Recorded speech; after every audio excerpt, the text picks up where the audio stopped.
I would imagine you're not massively amused with what Rishi Sunak has announced in the last 24 hours. I think the thing that worries people is the way he's announced it, the language that he's using. But actually, if you look at what he's actually announced, it's not as dramatic as it might be. So shifting back the 2030 phase-out dates for ending sales of petrol and diesel cars to 2035, he's justified it on the basis of being about affordability, about electric vehicles costing more. But that's actually a very short-term issue in terms of costing more. Most people, the experts, think that the price is going to fall significantly and they'll be costing a similar amount to petrol and diesel cars from about 2026, 27.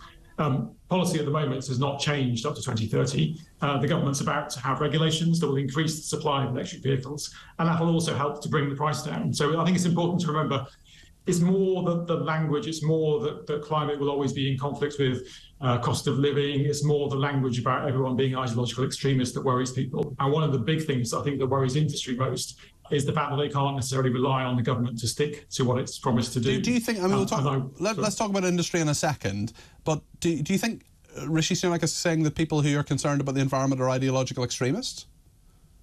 If you listen to what he was saying yesterday, there was a lot of language. It's either you're a climate denier or you're. I don't think he said that at all. I don't. What could you point to some examples? I listened to the speech in full. It was in his speech and it was in the questions and answers that he talked about.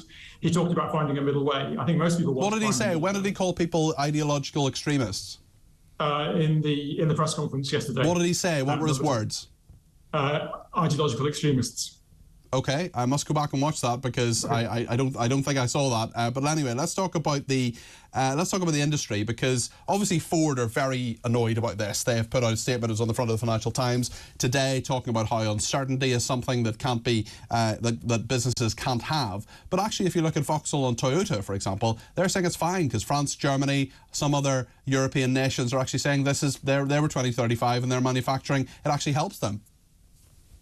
Different companies have taken different bets, if you like, on how to decarbonise. So Toyota have mostly gone down the route of having hybrids.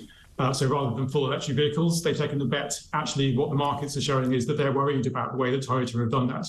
So it does benefit them, the shift from the 2030 to 2035, that hybrids will be allowed to be sold, petrol and diesel cars will be allowed to be sold. So they've taken one bet. Others have believed what the government have said.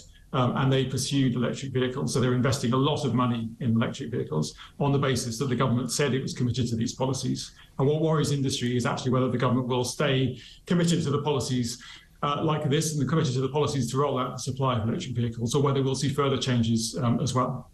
In terms of what the public think about this, they've got a clear choice now, certainly on the petrol and diesel car manufacturer, because Labour are saying 2030, the Conservatives are saying 2035. If the polls are to be believed, and I think they are, we've got a Labour government after 2024. So actually, this doesn't really amount to a hill of beans, does it, Richard?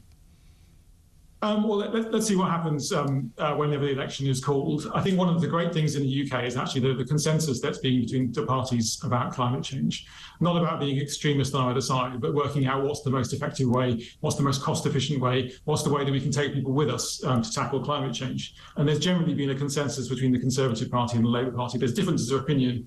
There hasn't been the kind of polarisation that we've seen in America or in Australia. And I think that's really valuable, actually, is let's base it on evidence. Let's base it on what does the facts show about how we can tackle climate change? What does the facts show about what will be the impact on ordinary people of the measures that we're taking? That's the really important thing to do, and have a facts-based, evidence-based discussion about the way forward.